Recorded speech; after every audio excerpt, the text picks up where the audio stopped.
Before Enterprise was abruptly cancelled after Season 4, producers had ambitious plans for a 5th season, which would have delved into the build-up to the Romulan War, expanded on the Mirror Universe storyline, showed the origin of the Borg Queen, and introduced a refitted Enterprise, complete with a secondary hull, bringing it one step closer to the classic Star Trek aesthetic. So let's dive in and take a look at why it never happened and also what could have been Enterprise Season 5.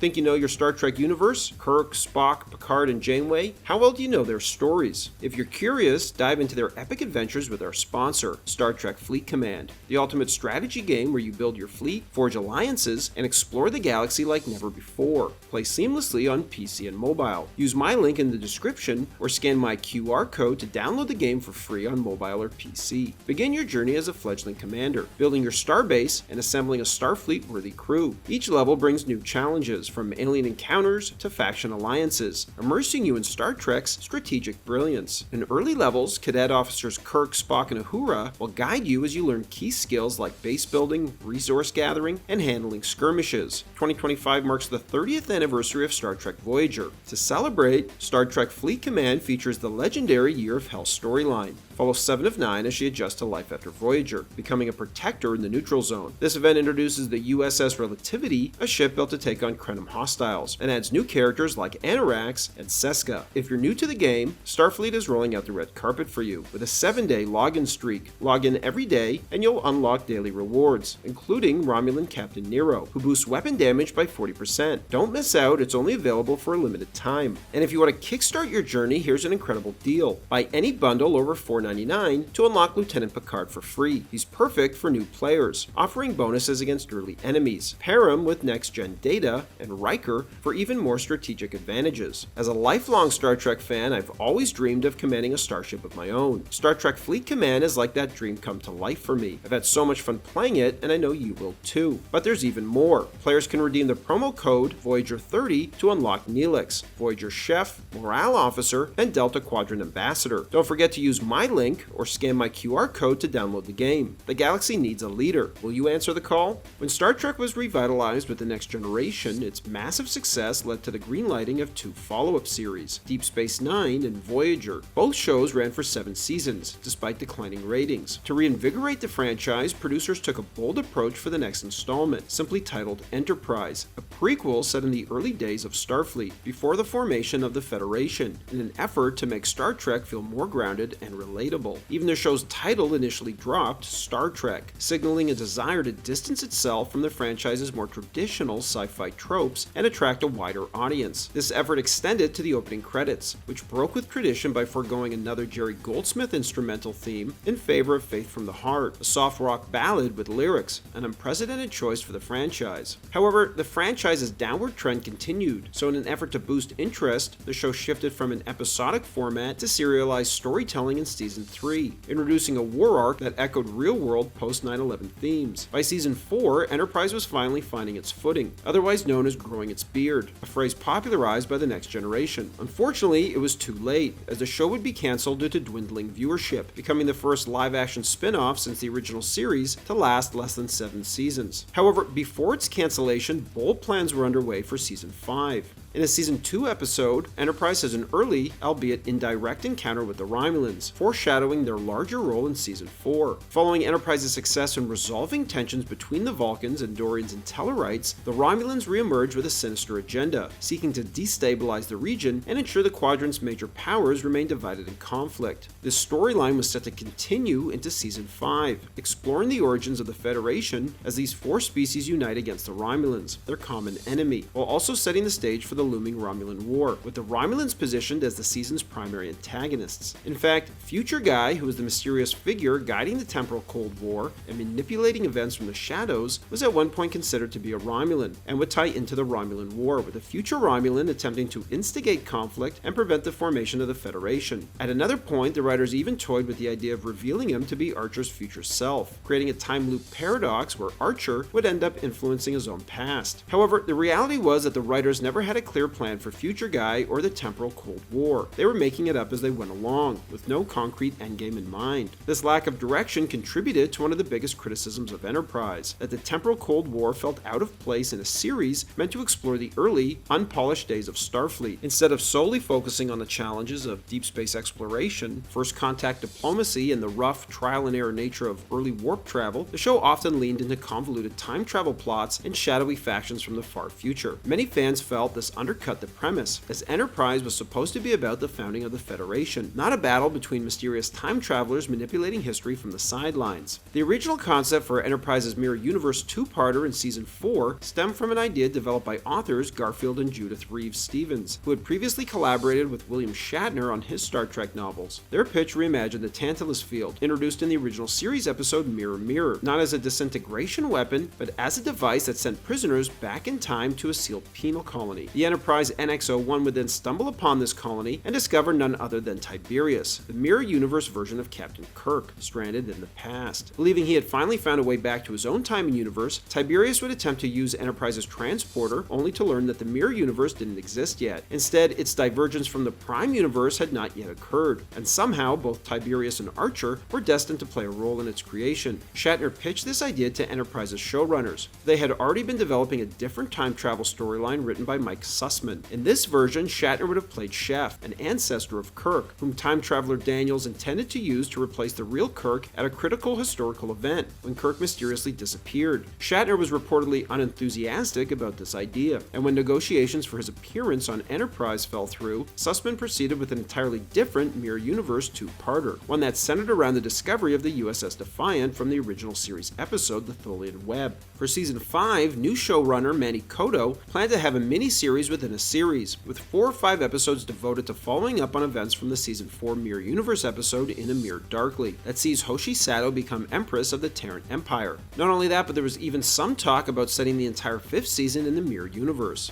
Enterprise was set to revisit the Cloud City of Stratos, the floating metropolis first introduced in the original series episode The Cloudminders. Showrunner Manny Coto envisioned a 2-part episode exploring the early days of Ardana society, long before the stark class divide seen in TOS. The storyline would have depicted the planet's growing social unrest, as tensions rose between the wealthy elite, who lived in luxury on Stratos, and the oppressed workers, forced to toil on the surface below. Stratos, hailed by Spock as the greatest example of anti-gravity engineering, was also the Federation's primary supplier of Zenyte, a crucial mineral. Given its economic significance, Coto intended for Archer and Enterprise NX-01 to be the first Starfleet crew to make contact with Ardana, potentially laying the groundwork for the eventual social and political turmoil that would define the planet a century later. One of the ambitious ideas for Season 5 was an episode exploring the origin of the Borg Queen. The story would have connected directly to the Season 2 episode Regeneration, in which the NX-01 encounters the Borg left over from First Contact, and inadvertently sets the stage for the Borg's rise. First Contact and Voyager actress Alice Krige was on tap to return to play a Starfleet medical technician who would have become the Queen after being assimilated.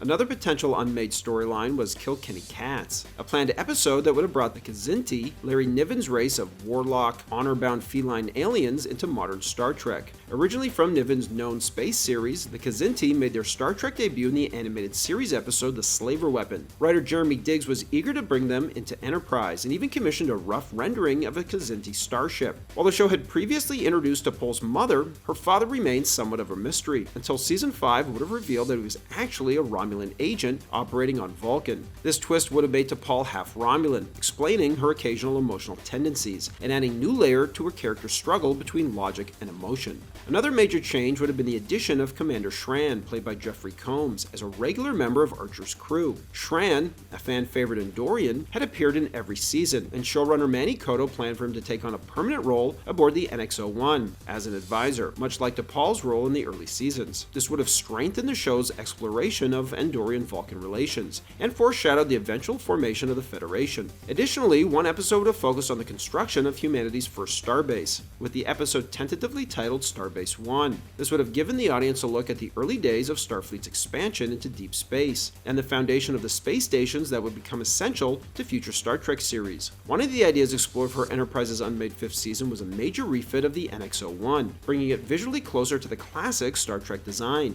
Doug Drexler, one of the show's designers, envisioned the ship receiving a secondary hull, with the warp engine pylons extending down to connect with the new section. This would transform the NX-01 into a clear precursor to the Constitution-class starships. Drexler had always planned for this evolution, believing that after 4 years of tough spacefaring experience where the crew repeatedly faced overwhelming threats, Starfleet would upgrade the ship for future missions. And of course, had the show not been cancelled, Season 5 would have seen the return of Trip, whose death in the series finale felt unnecessary, and purely for shock value. Then again, since the series finale was just a holodeck program that Riker was running, who's to say Trip is really dead? So what went wrong? Despite its ambitious ideas and eventual course correction, Enterprise struggled with dwindling ratings, leading to its cancellation after 4 seasons. One of the biggest factors was Star Trek franchise fatigue. By the time Enterprise premiered in 2001, Star Trek had been continuously on the air for nearly 15 years, with TNG, Deep Space Nine, and Voyager. The latter had pushed futuristic technology so far that going back to a more primitive era of space exploration felt underwhelming by comparison, making Enterprise seem less exciting. Efforts to differentiate the show, such as dropping Star Trek from the title and replacing the franchise's signature orchestral theme with a soft rock song, only alienated longtime fans. Meanwhile, cheap attempts to boost ratings like the over-sexualized decontamination chamber scenes and gratuitous nudity, particularly with T'Pol, felt cheap and lowbrow. And while Enterprise eventually embraced more exciting storylines, it was too little too late. The show's best material didn't arrive until Season 4, by which point many viewers had already tuned out. In the end, Enterprise's failure wasn't due to a lack of potential, but rather a series of creative missteps, misguided attempts to chase a new audience, and a general sense of exhaustion within the franchise itself.